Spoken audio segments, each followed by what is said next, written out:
Kapag ikaw po ay inatasan ng Panginoon ng isang malaking bagay, hindi ka po ba matatakot? Siyempre po makakaramdam ka po ng takot. Pero naniniwala ka na sabi ng Panginoon, siya ang mangunguna sa'yo. Ano yung mga bagay na kinakatakutan mo? Pero ang sabi ng Panginoon, anak, ako ang mauuna sa'yo. Maybe may sinasabi yung Panginoon sa'yo ngayong umagang ito na anak, pumunta ka doon, anak, gawin mo ito.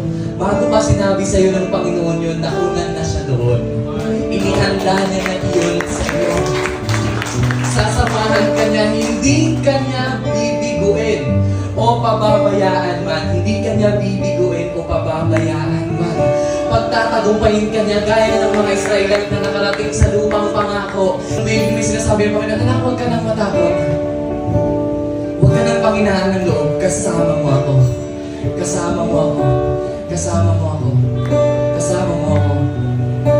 Thank you, Jesus. Nasising this song na mahanap natin sa piling ng Panginoon yung kapayapaan na gusto nating maranasan. Yung kaligayahan na sa Kanya lamang natin makakamtan.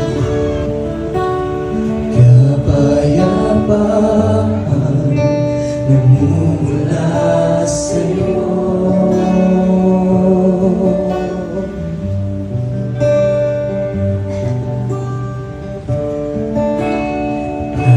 Kaligayahan na kami sa piling mo.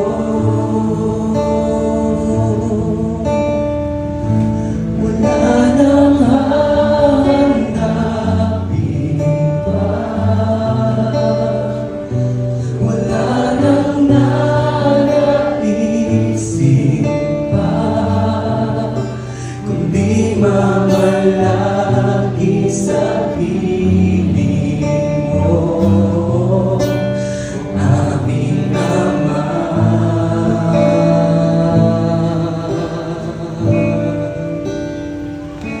Wala nang